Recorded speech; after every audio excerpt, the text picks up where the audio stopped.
Okay, so this is the last topic for us in identities. These identities that we're going to work with today, you should have a copy of them in your notes, either that you printed them or that you have copied these down. And again, all these identities that we've talked about appear on a formula sheet that I will provide for you, but you definitely want to have them nearby when we're working with them. The four that we're going to talk about today, not used. I can't even think of an example when it's been used in a full prove this type situation. They're usually used in the multiple choice section of the exam. All the homework is picked from multiple choice questions as well. So basically what you have to get familiar with is transforming back and forth between the sum and difference side, like here, over to the right side of the equation. So let me tell you how I like to think of these two identities. So when I'm dealing with the signs, so if I'm over here and I'm working with the two sign identities, you're going to get the hang of it as you practice more. I mean, I don't expect you to do this on your first try, but this is how I think of it now. The sine has different ratios, so for example, sine and cosine, but the same sign, negative, negative. So that just helps speed up your work when you're doing your proofs. When you're doing sign identities, it's different ratios, same sign. Cosine is the opposite. Same ratios, different sign. So cosine is cos, cos, whereas negative turns to positive. So this time it is different sign, but same ratios. And again, it's not important that you do it the way I do, but I'll show you how it speeds it up, and I don't use my formula sheet too much, even though there's quite a bit of information here. So for the first example, this is a sine difference identity. Okay, so sine 60 minus sine 45. If I just wanted to play with the identity and show you how to expand it, again, in my head, I'm thinking sine uses different ratios. So I know it's going to be sine 60 cos 45.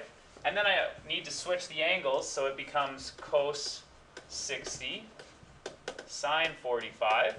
And they use the same sign, so it would be a negative sign in the middle. So the only advantage, again, to doing it the way I'm saying it out loud is I don't really look at my formula sheet. I just remember those two little parts of it, and as you get practice, you will too. So it just saves time. Okay. If I was to expand the cosine, and again, in my head, I'm thinking cosine will have same ratios, but a different sign. So it will be the cosine of 5 pi over 4, cosine of pi over 6. Sine is different, and then it becomes, 5 pi over 4 here.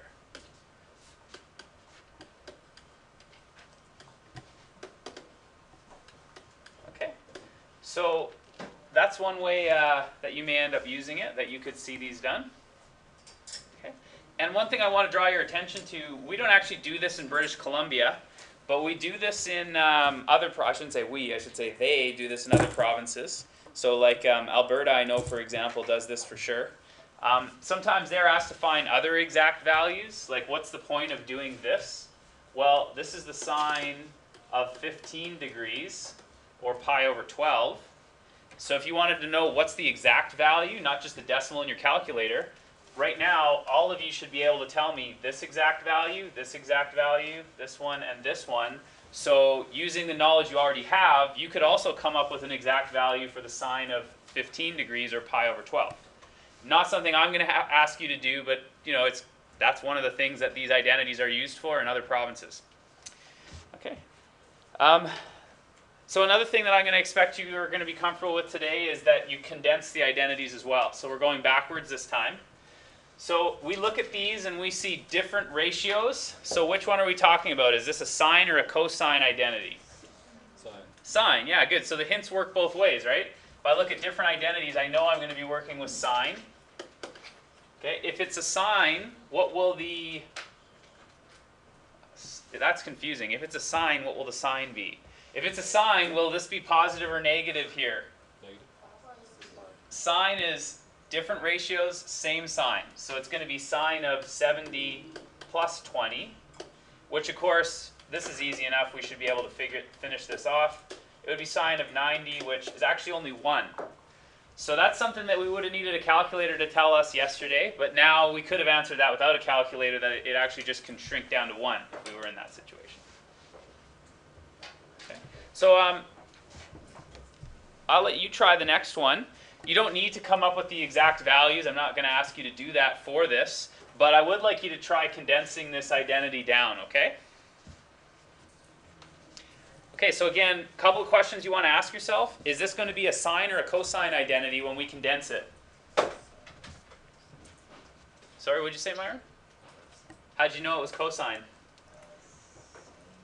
Same ratios, yeah. So cos and cos, sine and sine.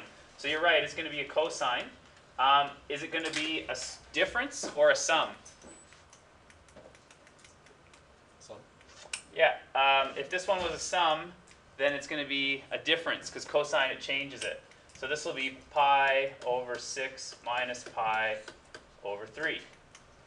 Okay, so that's one way we could condense this identity as well.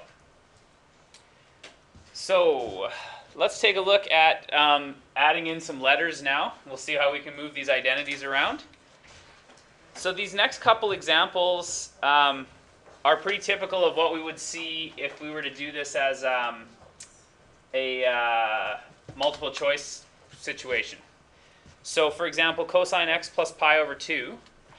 See if you can expand that, and you'll be able to do a lot of simplifying.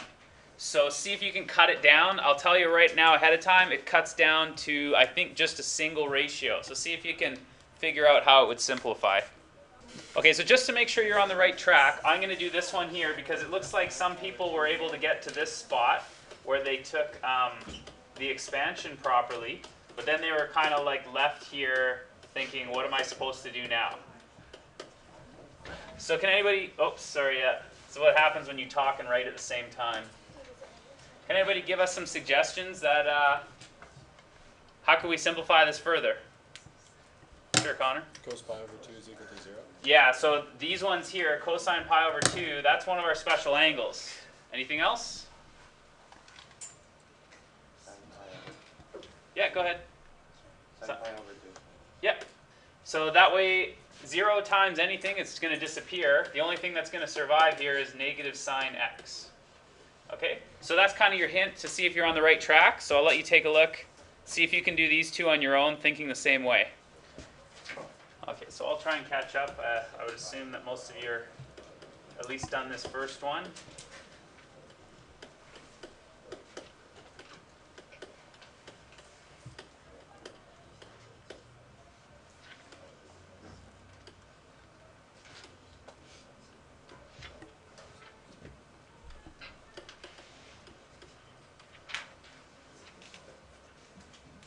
Okay, so for that second one, it should turn out to be sine of x because you got a negative and a negative there, so you'll end up with positive sine x. Can I just see, show of hands, how many people are done the next one as well? Okay, so that looks like most of us. If you're not there, that's fine, but we'll catch up together. So this will be cosine of pi, cosine theta, minus sine of pi, sine of theta,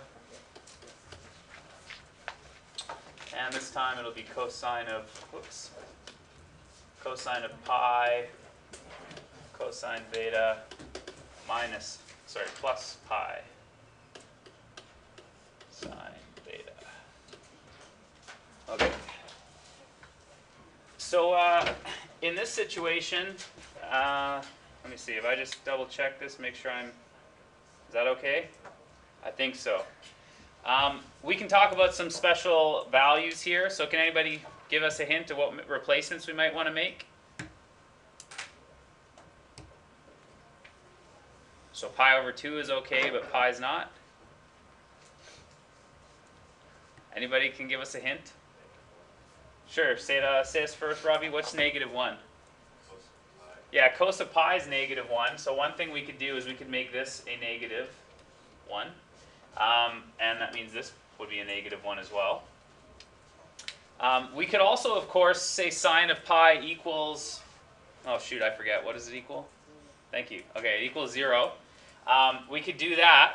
We could also notice that there's a minus sine pi sine theta and a plus sine pi sine theta. So you don't have to always jump straight into your trig stuff. You can just say, well, that will disappear because there's a positive and a negative. If you do it the trig way, it disappears because there's sine of pi is equal to 0.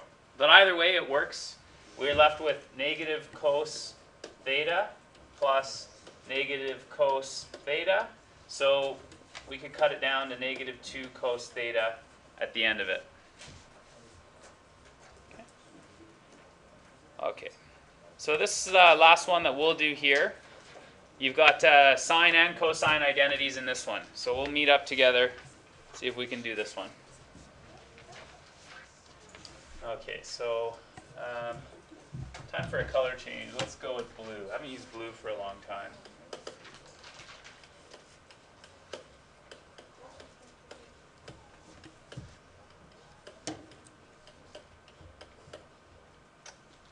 Ooh, I need more space than that. My apologies, I'm going to have to plan ahead better. We need to go here. Sine of pi over 2 cosine theta plus cosine pi over 2 sine theta. So that's the first identity expanded, and then the second identity will be cosine pi over 2 cosine theta plus sine of pi over 2 sine theta, and you should be getting the hang of this by now. Those special values can simplify this down a lot. So the pieces that I'm left with are cos theta plus sine theta. And I can't cut that down anymore. It won't get any simpler than that, so I think we can leave it there. Can I just see, is that, anyone verify? Thank you. It's always hard to tell on a Friday if people are just bored or tired or they get it or, okay, but anyway. So the last, some things just to give you an idea, other ways these identities come in handy. If you think about it, this is what we talked about as our basic sine graph, y equals sine of x. And this was our basic y equals cos of x graph. Can somebody describe, using a transformation, how you would relate these two graphs? There's a very simple transformation that makes those two the same. Sure, Danny?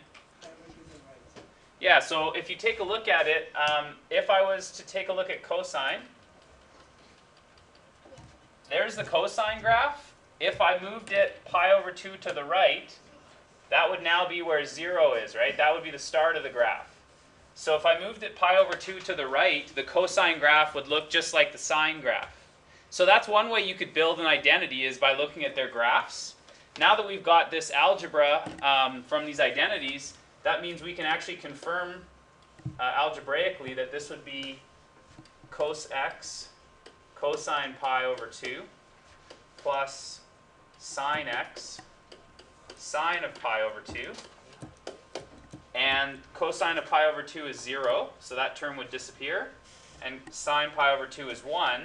So in fact, we can show that algebraically that is true. If you shift the cosine graph pi over 2 to the right, you end up with the sine graph. Okay. So I'm going to give you a hint and see if you can figure out how to prove one of the identities we did yesterday. Okay, so this identity, we can prove it now that we have these new ones today. So cosine 2x, here's the hint that I'll give you. It's a pretty monster hint. Okay, see if you can then prove that that's equal to cosine squared minus sine x. Okay, if you don't have it now, then you can watch along here. If it was the same value, then we change the sign, and sine x times sine x. Well, of course, that's probably the easiest proof you've ever come across in this class. But I just wanted to give you a couple more ideas where these identities are useful as well. So last thing that we're going to do here, these last two identities, I'll get you to start on those. Actually try to prove both sides of them. I'll give you a hint here. This one is the easiest one to start with if you want to work back. Start there and work on the other one. But give those a try. We'll recap together.